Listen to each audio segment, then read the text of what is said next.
လူလောကလူရည်လို့ဖြစ်လာတဲ့အခါမှာစွန့်ရည်တတိဆိုတာလူတွေမှာရှိပါတယ်သို့သောထိုစွန့်ရည်တတိဟာလူတိုင်းမှာထုတ်သုံးနိုင်မလားဆိုမသုံးနိုင်ကြဘူးလူတော်တော်များများကမိမိရဲ့စွန့်ရည်တတိကိုယုံကြည်မှုအောင်ကိုမှုမရှိသည့်အတွက်ကြောင့်ဘဝခရီးဆောင်လာတဲ့အခါမှာဖြစ်စေတစ်စုံတစ်ခုပြုလုပ်တဲ့အခါမှာဖြစ်စေအခက်အခဲကြုံလာလို့ရှိရင်လက်မြောက်လို့အရှုံးတွေနှလုံးအေးတဲ့ဆေးဆိုပြီးတော့လက်မြောက်ထွက်ပြေးကြတာတွေများတယ်ပေါ့လူဘဝရလာပြီးတော့လူသားတွေရဲ့အကြီးအချင်းလို့ဆိုရတဲ့အသိပညာခေတ်စကားနဲ့ပြောရင်အုံနောက်ဆိုတဲ့စကားတင်စားပြောတဲ့စကားနော်အုံနောက်ကောင်းမှလည်းအတန်းနဲ့သို့မဟုတ်အသိပညာစွမ်းအားတွေရှိပါလျက်သားနဲ့ထိုအသိပညာစွမ်းအားတွေကိုအသုံးမချနိုင်ဘဲနဲ့တန်ဖိုးမရှိတဲ့အရာတွေနဲ့လူဘဝတစ်ခုကုန်ဆုံးစေကြတယ်သူတော်စင်တွေကတော့မြင်ရတယ်မြင်တဲ့ဆိုတာတွေးကြည့်တဲ့အမြင်မဟုတ်ဘူးထိုသူတော်စင်သူတော်မြတ်တွေပါဆိုပါစို့ဒီဘက်ဆက်ခုလို့ဆိုတဲ့အပင်ကြီးရတဲ့သူတော်စင်သူတော်မြတ်တွေပါဇံပင်ကြီးနေဝင်စားလို့ကမ္ဘာလောကကြီးတစ်ခုလုံးကိုအလင်းရောင်လေးချမ်းကျက်ပြီးတော့ကြည့်လိုက်တဲ့အခါမှာဒီကမ္ဘာလုံးမှာရှိတဲ့လူသားတွေဟာဘာတွေဖြစ်နေကြလဲဆိုတာညနေချာဘုန်းကြီးတို့တွေဒီကနေ့ခေတ်မှာတယ်လီဗီရှင်းရှိထိုင်ပြီးတော့ကြည့်နေတဲ့အခါဘယ်နိုင်ငံမှာဘာဖြစ်နေလဲဘယ်နိုင်ငံမှာစနိုးတွေကြားနေဘယ်နိုင်ငံမှာလေတိုက်ဘယ်နိုင်ငံမှာရေကြီးနေတယ်ဆိုတာမမြင်ကြရဘူးလား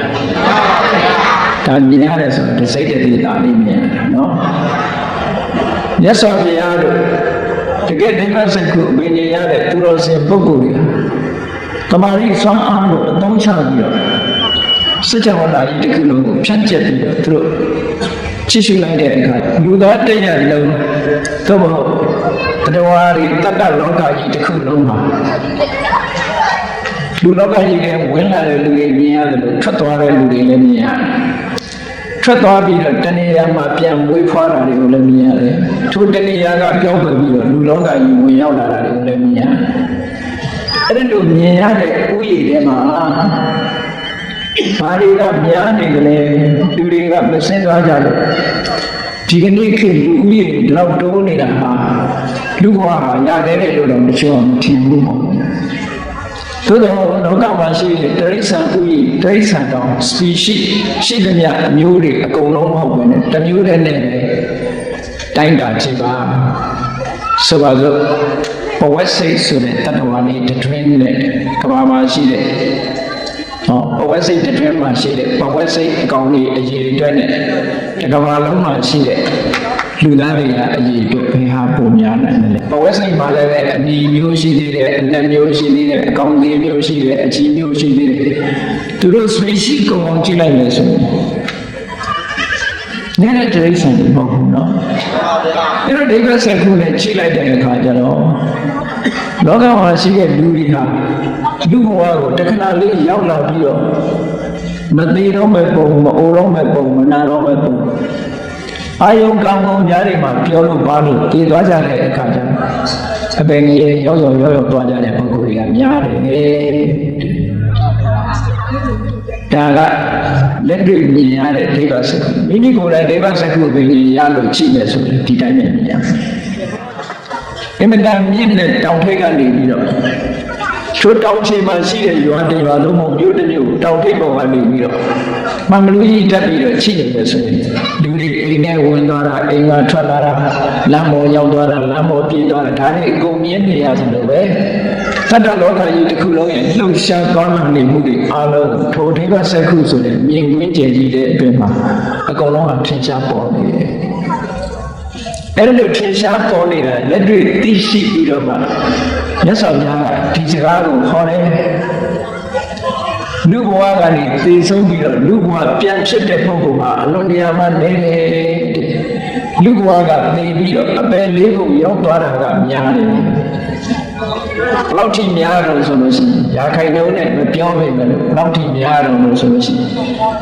ရာခိုင်နှုန်း95လောက်ကလူဘဝကနေတည်ပြီးအပယ်ကိုရောက်သွားတာတွေကပုံများတယ်ကျန်တဲ့900ခိုင်နှုန်းတွေကလူပြန်ဖြစ်တာရှိတယ်နတ်ပြည်ရောက်သွားတာရှိတယ်ဒီလိုအဲ့ဒါတွေလည်းဒီလိုအကျိုးဆက်တွေကယုံကြည်စရာရှိနိုင်ပါမလားလို့မေးကြည့်မယ်ဆိုလို့ရှိရင်အကျိုးဆက်ဟာအကြောင်းပေါ်မှာမူတည်နေတယ်အကြောင်းတရားကိုပဲစဉ်းစားကြည့်ဒီကနေ့ခေတ်ပျော်ပွဲစင်ပွဲတွေတွားတဲ့လူနဲ့တရားပွဲလာတဲ့လူတွေပုံများတယ်ဒီလောက်တင်နှိုင်းရှင်ကြည့်လိုက်ရင်သိတယ်အလုံးတစ်ကမ္ဘာလုံးကိုနှိုင်းပြီးတော့ကြည့်လိုက်တယ်ဆိုလို့ရှိရင်မြန်မာနိုင်ငံနဲ့ပဲမကြည့်နဲ့တတ္တလောကကြီးတစ်ခုလုံးကိုကြည့်လိုက်တယ်ဆိုလို့ရှိရင်လူဘဝရလာပြီးတော့တရားဓမ္မနာရတဲ့ပုဂ္ဂိုလ်100ခိုင်နှုန်းတော့မရှိဘူး69ရာခိုင်နှုန်းမှာတရားဓမ္မနာနိုင်တဲ့လူဘဝလူလောကအလုတ်ကိစ္စတွေနဲ့ရှုပ်ပွေလို့ကာမဂုဏ်အာယုန်တွေနဲ့ပြောလို့ပါလို့ဘဝတစ်ခုဆုံးသက်သွားကြတာများတယ်အမှန်တိုင်းစဉ်းစားမကြည့်ဘူးဆိုလို့ရှိရင်ဒီတရားပွဲလူများတယ်လို့ဒီလိုထင်နေကြတာနော်ဒါကတတိတံဝေကရဖို့ပြောတာပါသူကပမတ္တကကုသိုလ်ကောင်းမှုလုပ်ဖို့ရမေ့တရားနှလုံးတရားမှမေ့တယ်တဏှာကောင်းမှုလုပ်အောင်မှမေ့တယ်သီလဆောက်တရားမှမေ့တယ်ဆိုရင်စိတ်ဘဝင်စားတာမလုပ်ဖြစ်ဘူးမလုပ်ဖြစ်ဘူးအဲ့ဒီလိုကုသိုလ်ကောင်းမှုတွေပေါ်မှာအလေးနဲ့ထားမလုပ်ဖြစ်ပဲဘယ်ပေါ်မှာအလေးထားလုပ်နေလို့ဆိုလို့ရှိရင်စီးပွားရေးကိစ္စတို့လူရေးကိစ္စတို့အဲ့ဒီလိုပုဂ္ဂိုလ်ရဲ့ယတ္တိစာဝတ်နေရေးကိစ္စတွေမှာသာအချိန်တွေအများကြီးပေးလုပ်ပြီးတော့ကုသိုလ်ရေးရကိစ္စကိုလုံးဝမှလှည့်ပြီးတော့တတိမရနိုင်တဲ့ပုဂ္ဂိုလ်အဲ့ဒီပုဂ္ဂိုလ်တွေကိုအပယ်လေးကိုမှကိုယ်အိမ်လိုပါပဲလို့သူပြောတာနော်မြတ်စွာဘုရားကိုယ်တိုင်ကလည်းလူသေးရင်လူဖြစ်တာ100ခိုင်နှုန်းလောက်ပဲရှိတယ်လူသေးပြီးတော့အပယ်လေးရောက်တာ100ခိုင်နှုန်းအများကြီးပဲအဲ့ဒါဟာမြတ်စွာဘုရားကမှန်းဆပြီးတော့ပြောတာမဟုတ်ဘူးဒိဋ္ဌိစကုပင်းနဲ့တလောကလုံးမြတ်စွာဘုရားကိုယ်တော်မြတ်ကကြည့်ရှင်တို့တို့မထေရတို့ဆိုတစ်ခါတစ်ခါကြည့်စัจ java မှာ1000စัจ java 1000ဆိုလဲတယ်ပေါ့လူလောကအတိုင်းဝိုင်းတစ်ခုလေးနဲ့ကြည့်တာမဟုတ်ဘူးစัจ java ကဘာ1000ကိုဒိဋ္ဌိစကုပင်းနဲ့ဖြန့်ကျက်ပြီးတော့ကြည့်လိုက်တာအဲ့ဒီမှာရှိတဲ့တတ္တဝါတွေရဲ့လှုပ်ရှားမှုတွေတယ်လီဗီရှင်းထဲမှာပေါ်လာတယ်အကုန်လုံးထင်ရှားရှားမြင်နေရတယ်အဲ့ဒီမြင်နေရတဲ့တွေကိုကြည့်ပြီးတော့လူလောကရဲ့အကြောင်းတက်အပ်ပြောနိုင်တယ်သူတို့အဲ့လိုတက်အပ်ပြောနိုင်တာမှန်းဆပြောတဲ့တက်ပြောတာမျိုးမဟုတ်ဘူးကိုယ်တိုင်မျက်စိနဲ့မြင်ရပြီးတကယ်လို့တမာပြီးစွမ်းအားရှိတဲ့ဒိဋ္ဌိစကုဆိုတဲ့ဝိညာဉ်နဲ့မြင်တာမြတ်စွာဘုရားသခင်ကိုယ်တော်မြတ်ကယထာကံမူပကကာလိလို့ဆိုတတ္တဝါတွေဘုံဘဝရောက်သွားကြပုံတွေနဲ့ပတ်သက်ပြီးကြည့်လို့ဆိုတာလည်းပဲဒီဒိဋ္ဌိစကုပဲဒိဋ္ဌိစကုနဲ့ကြည့်လို့ရှိရင်ဒီလူတရားဟာသိဆုံးတော့ပြီးတော့ဘယ်ဘဝရောက်သွားလဲဆိုတာမြင်နိုင်တယ်ကျွတ်တင်ပြီးတော့လည်းခံမှန်းလို့ရကျွတ်တင်ပြီးတော့ခံမှန်းလို့ရတယ်ဆိုတာသူ့ရဲ့လုပ်ရတဲ့ကိုကြည့်ကျွတ်တင်ခံမှန်းလို့ရတယ်ပေါ့ဆိုပါတော့ရွှေဘုံဘုရားဘက်ကိုဥတီသွားပြီးတော့ဥတီနေတဲ့လမ်းကြောင်းကိုရှောက်နေတဲ့လူတယောက်ပါ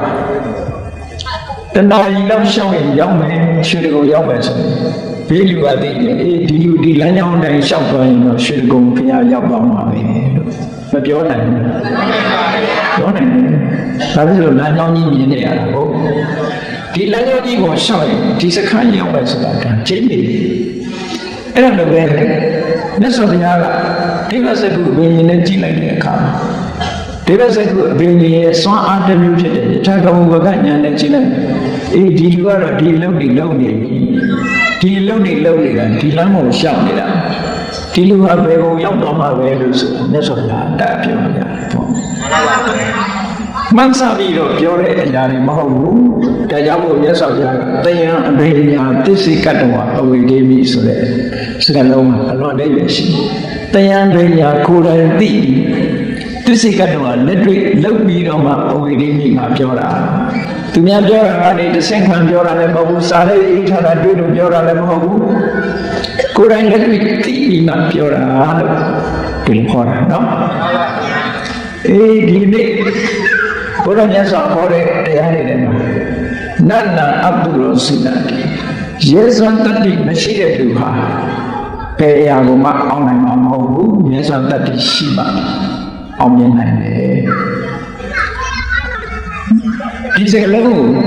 ဘုရားအလောင်းတော်ကြီးကတရားကျင့်နေတဲ့အချိန်ကပြောထားတဲ့စကားလုံးဘုရားဘုရားမရောက်သေးဘူးဘုရားဖြစ်ဖို့6နှစ်ပတ်လုံးဒုက္ခရစရိယဆိုတဲ့အကျင့်ကိုကျင့်29နှစ်ဒီနိုင်ငံဆုံးခွာဘာလို့လဲဆုံးခွာတော့ဆိုတော့သူစိတ်ထဲမှာတာဝန်ကဖြစ်เสียရတယ်တွေ့ရတယ်ဘုရားရဲ့ဖတ်တဲ့ပုဂ္ဂိုလ်တွေကနမိတ်ကြီးလေးပါလို့ပြောကြတာနော်။ပုံမင်းနေတဲ့ပုဂ္ဂိုလ်ကြည့်ရတယ်။ယောဂဝေဒနာနှိစ္စခံနေရတဲ့ပုဂ္ဂိုလ်တွေ့ရတယ်။သူ့ကိုသူနာ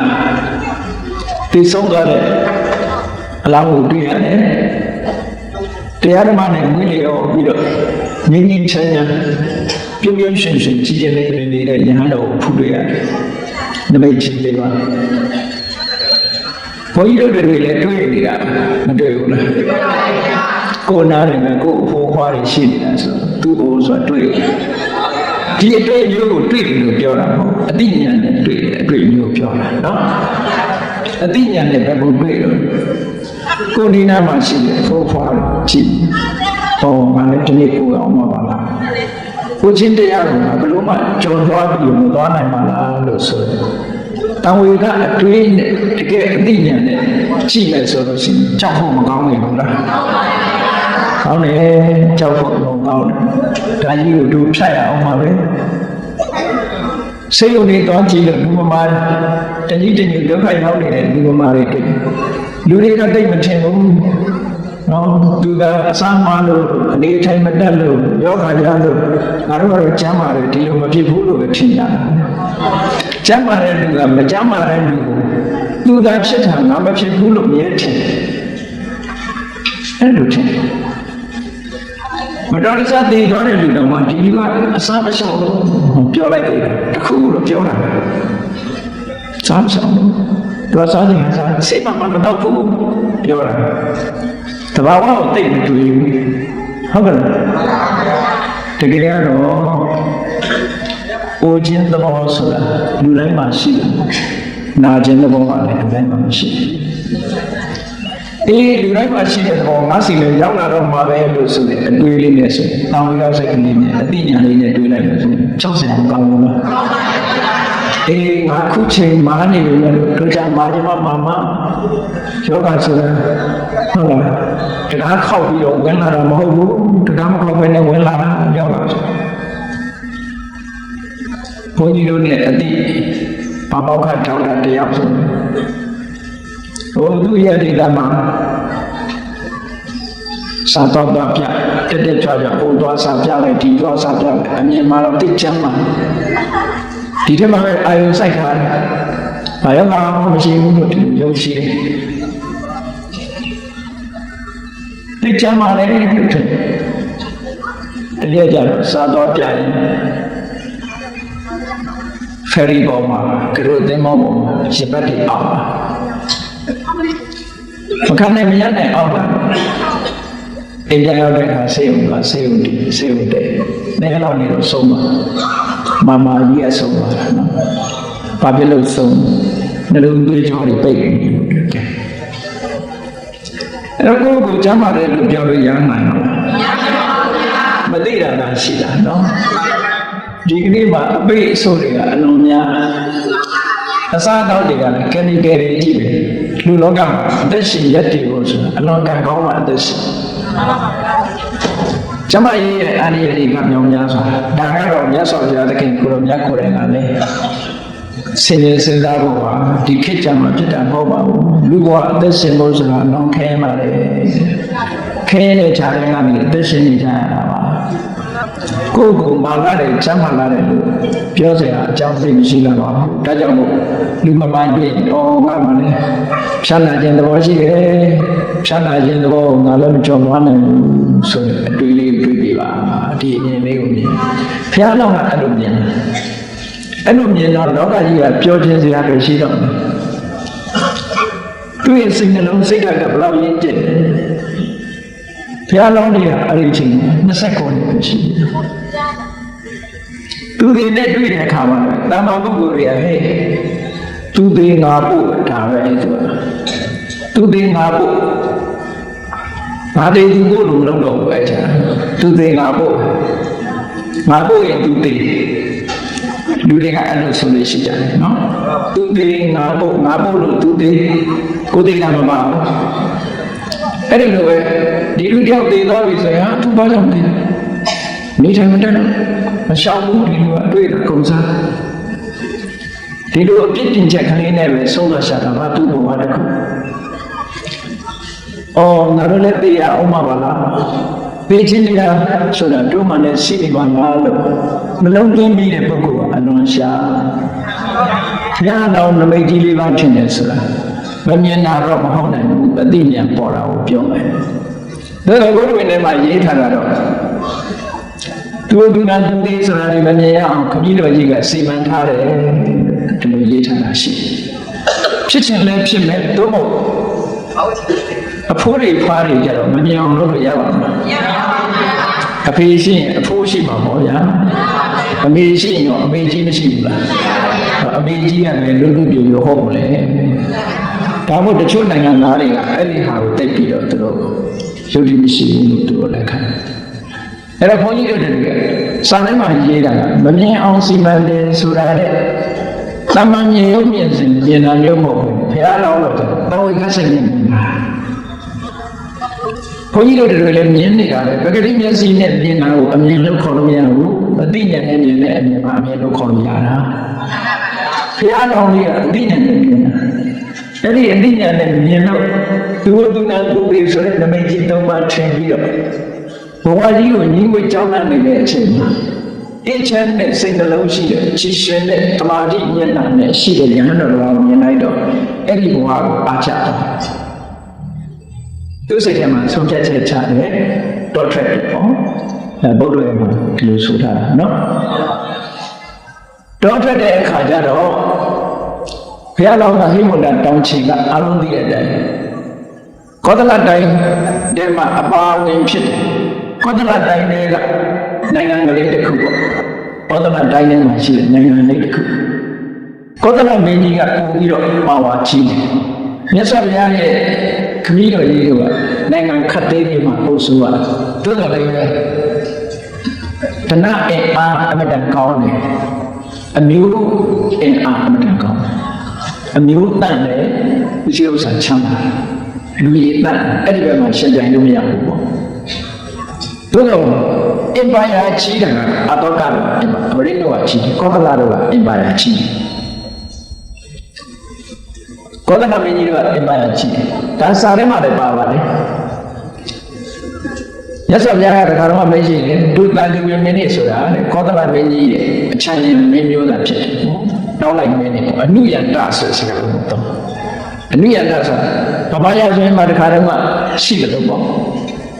တတိုင်းပြည်လုံးကိုစီယုံအောင်ဆိုတဲ့အနောထမင်းကြီးလက်ထက်ဟိုရှမ်းပြည်ရှမ်းတောင်ပြည်နယ်မျိုးငယ်လေးတွေမှာမျိုးစားမင်းကြီးရှိတယ်ဆော်ဘွားတွေရှိသူနေရာတော့သူမင်းမယ်သို့တော့ဘယ်ကြီးလာလို့ရှိရင်သူတို့ကအချမ်းဉာဏ်ဖြစ်ဥတိုက်ကြတာလက်ဆောင်ပါလာတွေဆက်ကြရအဲ့ဒီပုံစံမျိုးပဲစာပေထဲမှာအဲ့လိုဆိုတာနော်သို့တော့ပစ္စည်းဥစ္စာတွေဝါချမ်းသာလာတော့အမျိုးတန်လာတော့မြင့်မြတ်ထားလို့ကြတော့သူကထိတ်တန့်ကြ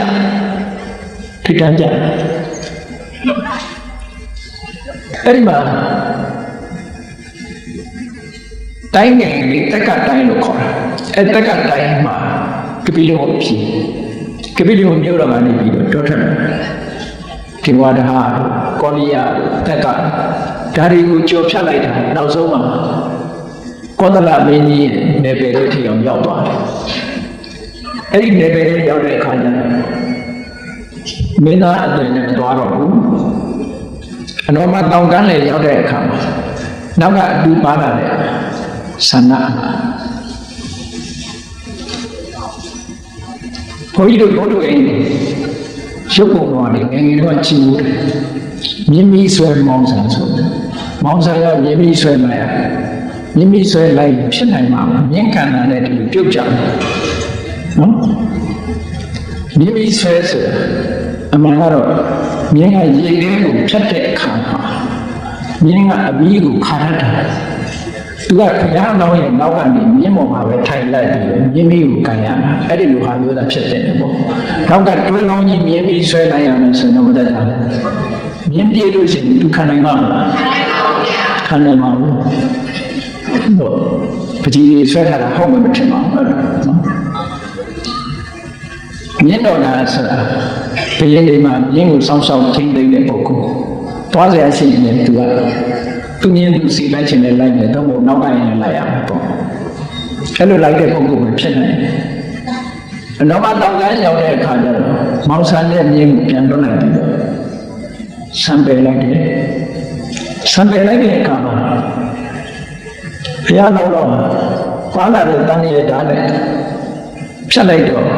ဘုရားတော်ရဲ့ဆံလက်နဲ့လောက်ကကျန်တော့စရုံထုံးထားတယ်လို့စိတ်ကကြည့်တယ်စရင်ကိုစုပ်ပြီးတော့စရုံလေးထုံးထားတယ်ရှင်းတော့ကမင်းကြီးမင်းသားတွေထုံးတဲ့ထုံးမျိုးနော်ခုခေတ်ဘိုးဘီတော်တွေကနားလေချင်ပါမယ်အဲ့တော့စရင်ထုံးထားတာအဲ့ဒီအထုံးလေးကိုဖြီးပြီးတော့ထုံးလေးအရင်ကနေဖြတ်လိုက်တဲ့အခါအဲ့ဒီဆံမီလေးကပြေးကြမသွားဘူးနဲ့ထုံးထားတဲ့ပုံစံမျိုးလေးအတိုင်းပဲအရင်ကနေဖြတ်လိုက်တဲ့အခါမှာစူးစူးချွန်ချွန်လေးဖြစ်ကြတယ်လက်နဲ့တက်လောက်ပဲရှိပေါ့အဲ့ဒါကထူးထူးဆန်းဆန်းပဲဖះတော်အဲ့ဒီအချိန်ရိပ်ပယ်လိုက်တဲ့ဆန်းဘယ်တော့မှပြန်ပြီးရှိမလာတော့ဘူးတက်တလုံးဒီဆန်းပဲလက်နဲ့တက်တယ်ဒါကြောင့်ဖះကကရုံးကြောင်ကြောင်ကြီးမဟုတ်ဘူးဆန်းနဲ့လက်နဲ့တက်ရှိအဲ့ဘုန်းကြီးတွေလည်းပဲဘုရားခွင့်ပြုတာလေဆန်းနဲ့လက်နဲ့တက်ကြည့်အောင်အရှိထားခွင့်ရှိတယ်နော်ဘုန်းကြီးတွေစပင်ရှိနေမပြောကြနဲ့ဗမာဘုန်းကြီးတွေကတော့အရှိထားလေးမရှိဘူးတေဝဘုန်းကြီးတွေကအရှိထားတော့ဗမာတွေလူငယ်လူရွယ်တွေကရုံးစတောက်လောက်ရှိတယ်သူတို့လက်နဲ့တက်တော့ထားခွင့်ရှိတယ်လက်နဲ့တက်တော့မဟုတ်တချို့ကစပင်ဆိုတာကတန်နဲ့လူကြတန်တာရှိမတန်တဲ့လူကမတန်ဘူးအဲ့တော့မြတ်စွာဘုရားကယဟန်တွေကိုဆိုရင်အရှိမထားဖို့ကန့်သတ်ချက်ကတော့ဘယ်လောက်ထိထားနိုင်လို့ဆိုရင်လက်နဲ့အရှိထားဖို့ရှိတယ်အချိန်တိုင်းအားဖြင့်နှစ်လနေခဏကိုရှိတယ်အဲ့ဒီမှာတစ်ခုနဲ့တစ်ခုအကန့်အသတ်လုပ်ပေးထားတယ်နှစ်လပြည့်ရင်လည်းရိတ်နှစ်လအတွင်းလက်နဲ့ဆိုရင်လည်းရိတ်ဒီလိုဆိုလို့ရိတ်အတိုင်းတာနဲ့ဆိုရင်နှစ်လပဲထားဖို့ရှိတယ်အရှိနေတဲ့ဆိုရင်လက်နဲ့ပဲထားဖို့ရှိတယ်အဲ့ဒါကြောင့်စပင်ပန်တဲ့ပုဂ္ဂိုလ်တွေကနှစ်လအတွင်းလက်နဲ့တက်ကြောလာရင်ရိတ်ရတယ်ဒီလိုဆိုလို့စပင်မတန်ဘူးဆိုလို့ရှိရင်လည်းနှစ်လပြည့်ရင်ရိတ်ပေါ့ဒါကဝိနည်းစိကံဒွေမာတိကံမှာဒွေဝင်ကုလာဝါလို့စာပေမှာဆိုထားတာရှိတယ်အဲ့တော့မြတ်စွာဘုရားဆိုရင်ကလည်းအဲ့လိုလက်နဲ့တက်ကလေးဘယ်တော့မှမရှိတော့ဘူးဗျာအဲ့ဒါလေးကိုအတုလုပ်ပြီးတော့ရုပ်တုတော်တွေထုတဲ့အခါမှာအပေါ်မှာဘူးလုံးကလေးလုပ်ပြီးတော့ထုတာအဲ့ဒါနဲ့ရောင်ချီတော်ကိုထည့်ထုတာအမှန်ကဘုရားကစတုံးမဟုတ်ဘူးနော်စပင်လေးစုစုချွန်ချွန်လေးဖြစ်နေတာဒါမို့ပကံခိကရုပ်ဝါတော်တွေကျတော့စုစုချွန်ချွန်လေးလို့ပြတာအခုနောက်ပိုင်းဒီကြတော့မဟုတ်ဘူးစတုံးကြီးလို့ဖြစ်တယ်ဘုရားကစတုံးကြီးနဲ့ဒီလိုထင်းနေကုန်ထင်းနေအဲ့လိုမဟုတ်ဘူးလောင်းတော့ဝါကနေရင်းဖြတ်လိုက်တယ်လက်နဲ့စပင်လေးကစုစုပြီးဖိထားတယ်လို့လေးပဲပြန်ပြီးတော့ကွာမကြတော့ခုခေတ်လူငယ်ဟုတ်လားစပင်အမျိုးမျိုးတော့ထောင်တယ်ထောင်တယ်တော့ထောင်မိုးတီအောင်ထောင်ဆိုတာတောင်ရှိတယ်အဲ့လိုသဘာဝကဘုရားလောင်းကြတော့ထောင်နေပြေချမသွားဘူးတဲ့ဒီကောင်းကြီးအဲ့လိုလုပ်ပြီးတော့ဘုရားလောင်းတော်လေးဟာကျေးဇူးနာ30ခရီးဖြတ်ကျော်ပြီးတော့ဘယ်ထိအောင်ရောက်သွားလို့တရားရှာဖို့ဒါစကြိုထိရောက်တယ်ဒါစကြိုပြီးရောက်တဲ့အခါမှာမနေ့ပိုင်းဆုံးကဝင်ရုပ်လေးကလည်းမတန်လှနေနေငယ်သာသနာ့ဘောင်ဝင်နေဆိုတာအမှန်ကြီးတဲ့အသက်ကြီးတဲ့လူတွေမှာဝင်နေရှိတယ်အဲ့ဒီခေတ်ကအခုက29နှစ်ဆိုလူငယ်လေးရုပ်လေးကလည်းချောချောလေးလူငယ်လေးတယောက်သူတော်စင်ဝတ်နေတယ်ဆုံးကဝင်လာတယ်ရဟန်းတော်လေးတော့ဆုံးကဝင်လာတယ်ဆိုတမျိုးလုံးအုပ်ချက်ချက်ဖြစ်တယ်ဘယ်မိသားကမင်းကြီးကလည်း သူကလည်းမင်းယူနေတယ်ငငယ်ရွယ်ရှိနေတယ်ဖျားလောင်းတော့မြင်တော့သူစိတ်ဝင်စားတယ်မြင်လိုက်တဲ့အခါနောက်ကတမန်လေးကိုနှုတ်လိုက်တယ်မျက်စိနဲ့မင်းတို့ပြောင်းမသွားစေနဲ့မင်းရောက်တယ်ဆိုတော့လိုက်ကြည့်ဆုံးခံပြီးတဲ့အခါကျတော့ရာဇဂိုပြည်နာကတောင်နာလုံးတွေကပန္နဝဆိုတဲ့တောင်ချီကိုကြွားဒီတမန်တွေကညောင်းကနေလိုက်သွားပြီးတော့ဘုရားလောင်းလေးနဲ့တွေ့ပြီးဘုရင်မင်းကြီးကိုလျှောက်ထားခိုင်းလိုက်တယ်တယောက်ကမျက်ခြေပြတ်မတော့အောင်စောင့်ကြည့်ဘုရင်မင်းကြီးလိုက်လာတယ်ဗေမိတာတော့လိုက်လာတယ်မိတယ်ပေါ့ဘယ်ကလာတာတော့ဘာလူမျိုးလုံးပေါ့ဒါထုံးစံတိုင်းဟုတ်လားထူးထူးဆန်းဆန်းရုပ်ရည်ကအမှန်တန်လားပါချုံမောငယ်ရွယ်တော့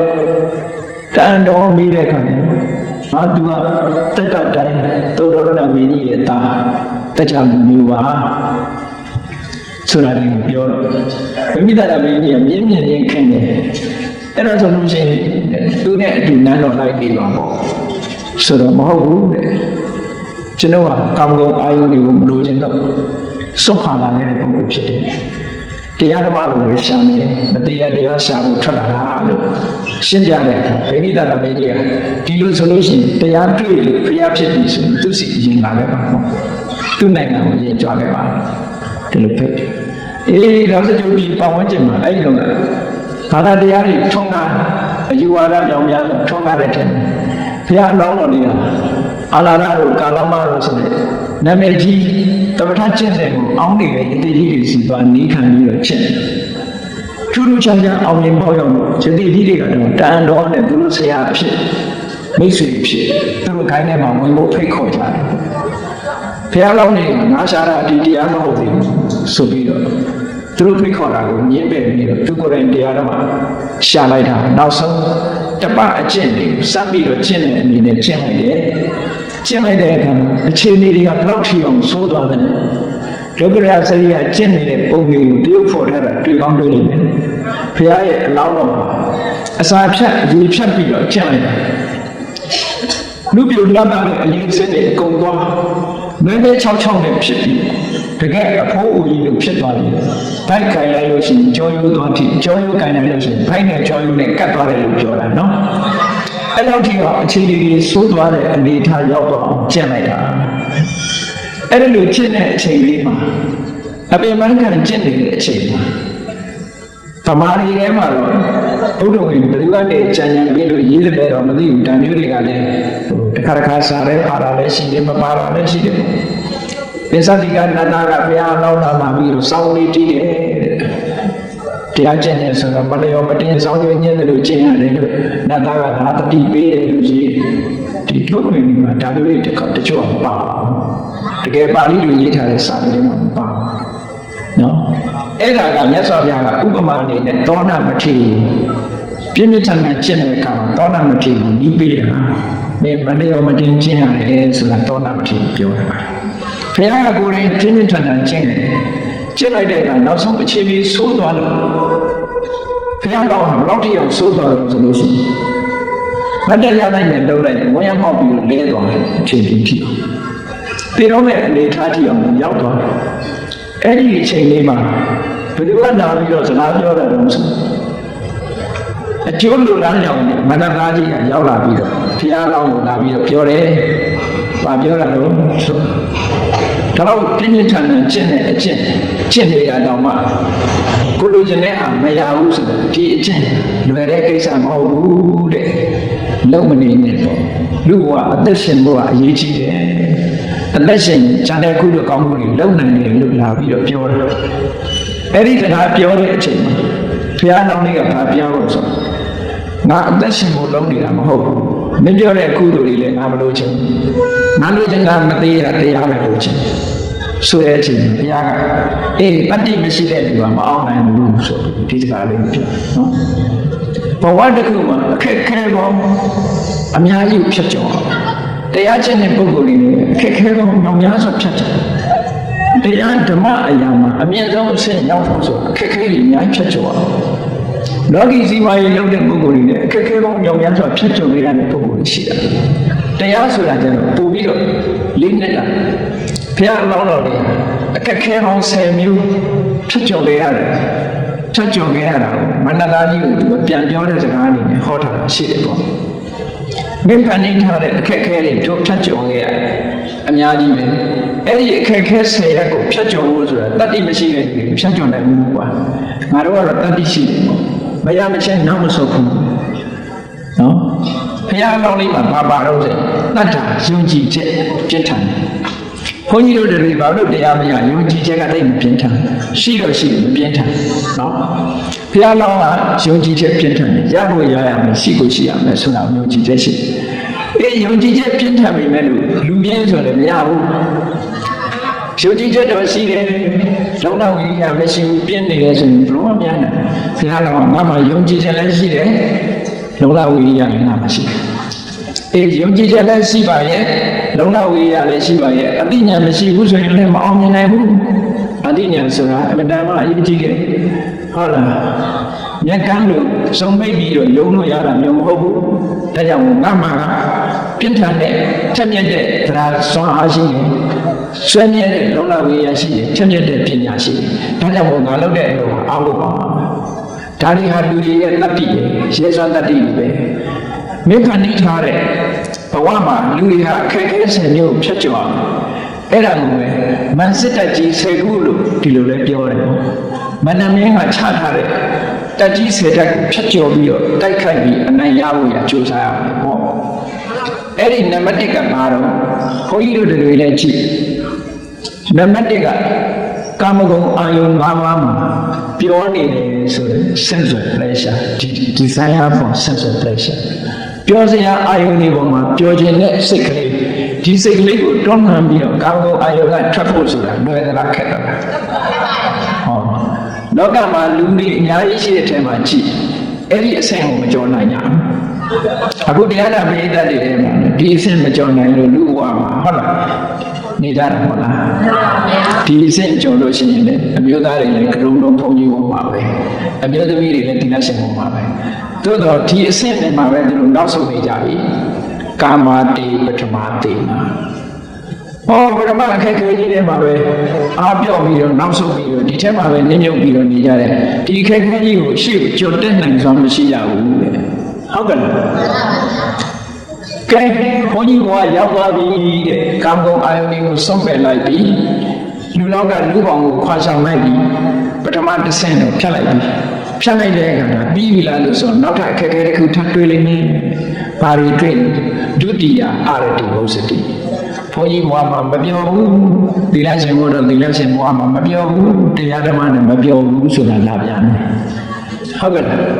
ပြောစရာကောင်းတာကလူဘွားလေဘုန်းကြီးဘွားဆိုပြောစရာမကောင်းဘူးလေဒါမှန်တာပေါ့အပြောပါးတွေလုံးနေလို့ရှိရင်ဘုန်းကြီးဘွားနဲ့မတန်ဘူးလေအဲ့တော့လူဘွားခွာဆောင်နိုင်ပြီမဲ့လို့သာသနာ့ဘောင်ရောက်သွားတဲ့အခါကျတော့ကုသတရားနဲ့မပြောနိုင်ဘူးဆိုတဲ့ဒုတိယအခက်အခဲတစ်ခုနဲ့မတွေ့ရကြဘူးလားတွေ့ရတယ်ရှင်းတော့ကပြောတာကြားဘူးလေနော်တကယ်အဖြစ်ပြတော့လဲဟုတ်ချင်မှဟုတ်မယ်ပေါ့ဟုတ်ချင်တယ်ဟုတ်လိမ့်မယ်တော့ရမှာတဲ့ဆရာတော်ကြီးတွေပါမွေးနေ့ရောက်တဲ့အခါကျတော့အဲ့ဒီနေ့ကလည်းဆရာတော်ကြီးအသက်80ပြည့်တယ်နေတဲ့ညတကောင်ကျော်လောက်မှာဆရာတော်ကြီးကကြီးတီတွေခေါင်းကောင်းတွေကိုထိုးတော့ရွာထဲကလူတွေကဟာเจ้าကကြီးတီတွေထိုးတယ်ဗာများဖြစ်တုံဆိုပြီးလူတွေကเจ้าကိုပြေးလာကြတယ်ပြေးလာတဲ့အခါကျတော့ဘုန်းကြီးကဘုရားရှင်မှာဖျောင်းနိုင်နေထုံးပြီးတော့ငုတ်တုတ်ထိုင်နေတယ်လူတွေတစားပြီးတစားရောက်မှကြတယ်ရွာထဲကလူတော်တော်များပြီဆိုတဲ့အခါကျတော့ရှင်ဘုရားဘာလို့ကြီးတီတွေခေါင်းကောင်းတွေခောက်တာတော့လို့ဆိုတော့အေးပြီးတော့ထိုင်ငါပြောမယ်ငါပြောမယ်အဘုန်းကြီးဘွားရောက်လာဒီနေ့ငါအသက်80ပြည့်ပြီတဲ့အသက်80ပြည့်တယ်ဒီကနေ့ပဲငါဆုံးဖြတ်လိုက်တယ်လူမထွက်တော့ဘူးအဲ့ဒါကြောင့်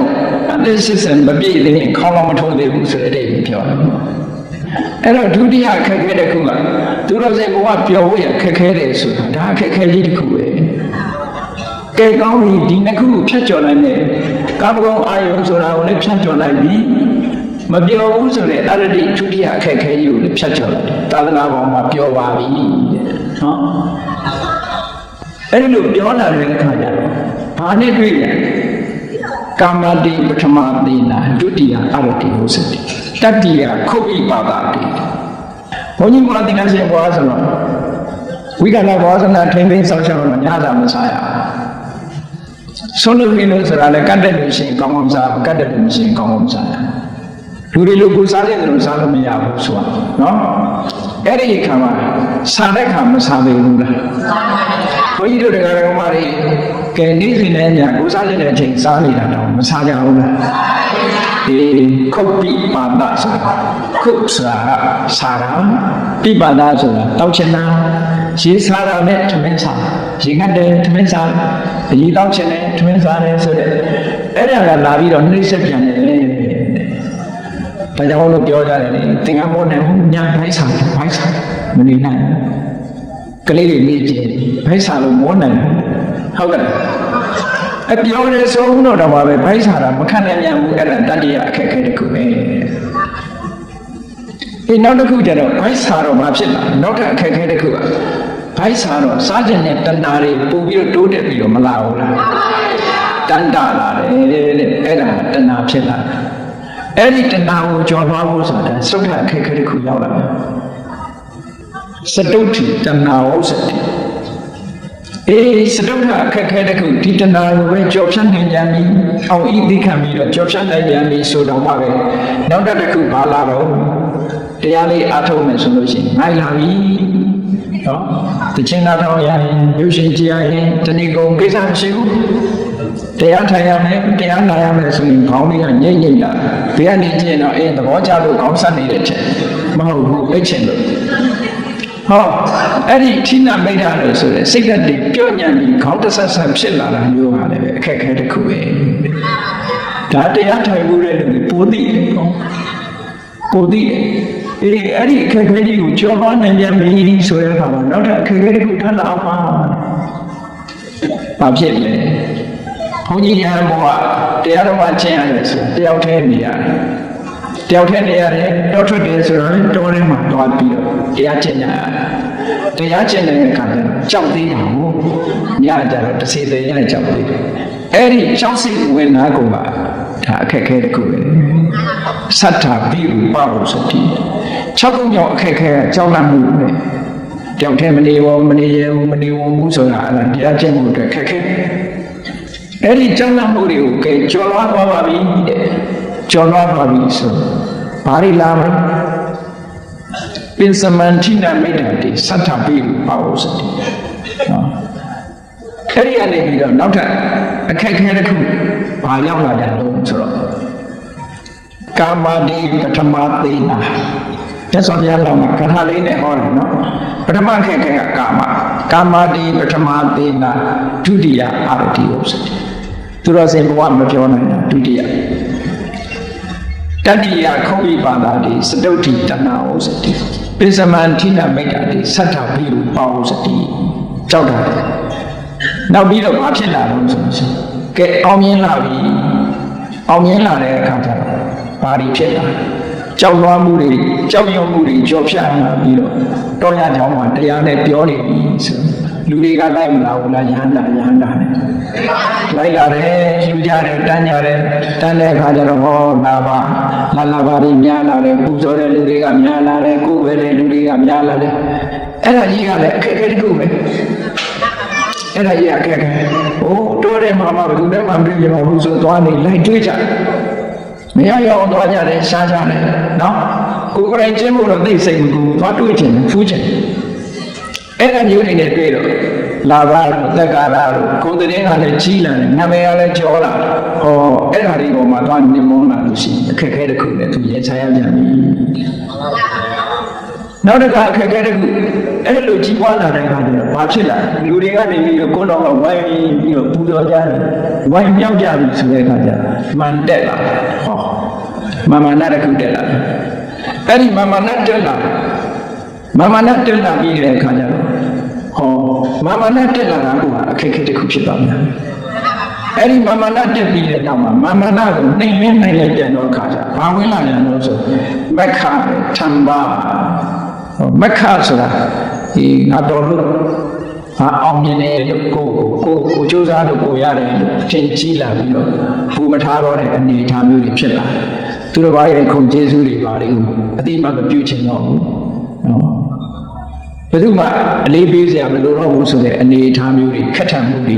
စိတ်ဓာတ်ကအဲ့လိုဟာမျိုးတွေဖြစ်ပေါ်လာတတ်တယ်အဲ့ဒါလည်းအခက်အခဲတစ်ခုပဲအဲ့ဒီလိုအခက်အခဲတွေအမျိုးမျိုးကြော်ဖြတ်ကြလာဘသက်ကာရတိလောကောမာနောမခောစာဒါတွေကဝင်လာတယ်အဲ့လိုဝင်လာတာတွေကိုမဖြတ်ကျော်နိုင်ဘူးဆိုလို့ရှိရင်ဒီပုဂ္ဂိုလ်တရားဟာဘယ်တော့မှဒီခက်ခဲတွေကိုကျော်လွှားနိုင်တော့အောင်စွမ်းရည်တတ်မရှိဘူးဆိုလို့ရှိရင်တရားတို့တရားမြတ်တွေ့တဲ့အဆင့်ကိုရောက်တော့ဘူးနောက်ဆုံးဗာနဲ့အဆုံးသတ်သွားတော့မမနာတွေဖြစ်ပြီးတော့ခက်ထန်တဲ့ဘုံတကူကြီးပြီးတော့ခက်ထန်တဲ့အနေအထားအထင်ကြီးတဲ့လူတွေကအထင်ကြီးခံရမှုပေါ်မှာညှမျောပြီးတော့တရားဓမ္မနဲ့ပြန်ပြီးတော့ဝေးကွာချဆုံးသွားတဲ့အနေအထားမျိုးရောက်တော့နိုင်ပါတယ်အဲ့ဒါမြတ်စွာဘုရားရဲ့အလောင်းတော်ကနေပြောပြမန္တကြီးကိုပြောပြနေတဲ့စကားတွေငါကအဲ့ဒီဟာတွေတခုမှမဝင်စားဘူးစိတ်ဝင်စားဘူးအလောကတွေကိုငါပြောချော်ဖြတ်လိုက်ပြီငါရဖို့ရာကဤမန္တာထူးခြားတဲ့တရားဓမ္မမတရားဖြစ်တဲ့တရားဓမ္မကိုငါရှာဝေတာမရမချင်းငါဒီအချင်းကနောက်ဆုံးမှမဟုတ်ဘူးဒီအနေထားကနေပြီးတော့ငါဒီအချင်းမျိုးကောင်းတဲ့အချင်းတွေကိုလက်လွတ်ဆုံးခဲ့မှာမဟုတ်ဘူးဉာဏ်ဘဝကပြန်လွတ်မှာမဟုတ်ဘူးပြန်လဲမှာမဟုတ်ဘူးစိုင်းတတိမရှိတဲ့ပုဂ္ဂိုလ်တွေဟာနောက်ကျောင်းပြန်လဲပြီးတယ်ငါလိုစိုင်းတတိရှိတဲ့ပုဂ္ဂိုလ်မျိုးကဘယ်တော့မှနောက်ကျောင်းပြန်မလဲဘူးမန္တရဲ့တတိစေတတ်ကိုငါဟာချော်ဖြတ်နိုင်ပြီလို့ဘုရားအလောင်းတော်ငါချော်ဖြတ်အောင်ကြိုးစားနေတာဖြစ်တယ်ငါရဲ့ရေဆွမ်းတတ္တိဖြစ်တဲ့တရားတွေငါမှရှိတယ်။လောကကျိုးအားအထောက်မှုတွေငါမှရှိတယ်။အသိပညာတွေငါမှရှိတယ်။အဲ့ဒီတရားဆွမ်းအားလောကဆွမ်းအားအသိပညာဆွမ်းအားတွေကိုသုံးချပြီးတော့ငါမင်းရဲ့ဒီအခက်အခဲဆယ်ရပ်ကိုဖြတ်ကျော်ပြီးတော့ငါလိုချင်တဲ့တရားဓမ္မပန်းနိုင်ကိုရောက်အောင်သွားမယ်လို့ဘုရားလောင်းတော်မှာအင်မတန်ကြီးမားတဲ့အဋ္ဌာန်နဲ့လောင်းတော်ဘုရားကမိန့်ကြားခဲ့တာဖြစ်ပါတယ်နော်။အဲ့ဒါကိုစေတဝဲဖတ်ရှုကြညာလို့ရှိရင်တော့သုဒ္ဓတိကပါဠိတော်ပဓာနာသုတ်တံဆိုတာရှိပါတယ်။အဲ့ဒီပဓာနာသုတ်ကဟာကိုအချင်းချုပ်ပြီးတော့ဘုန်းကြီးတို့ခေါ်ကြားခြင်းဖြစ်ပါတယ်။ဒါကြောင့်တရားချင်းခင်သူတော်စင်ပြိဿတ်တို့နိဗ္ဗာန်ချမ်းသာကိုရောက်ရှိဖို့အရေးနဲ့ပတ်သက်လာတရားဓမ္မအသိဉာဏ်ကိုရရှိဖို့အရေးနဲ့ပတ်သက်လာလို့ရှိရင်အဲ့ဒီအခက်ခဲမျိုးစုံဖြတ်ကျော်ကြရမှာဖြစ်တယ်။မဖြတ်ကျော်နိုင်တော့တရားဆိုတဲ့စွမ်းရည်တတ္တိတွေကျိုးပန်းအထောက်မှုဆိုတဲ့စွမ်းရည်တတ္တိတွေအသိပညာဆိုတဲ့စွမ်းအားတွေဒါတွေမထက်ဘူးဆိုလို့ရှိရင်နော်စွမ်းရည်တတ္တိမရှိလို့ရှိရင်တော့ဒီအောင်ပွဲကိုရမှာမဟုတ်ဘူးတဲ့စွမ်းရည်တတ္တိရှိတဲ့ပုဂ္ဂိုလ်ကသာလေအောင်နိုင်တာဖြစ်ပါတယ်ဆိုတာကိုသဘောပေါက်ပြီးတော့မိမိတို့တဏ္ဍာမှာစွမ်းရည်တတ္တိဖြစ်အောင်ကြိုးစားအားထုတ်နိုင်ကြပါစေကုန်သတည်း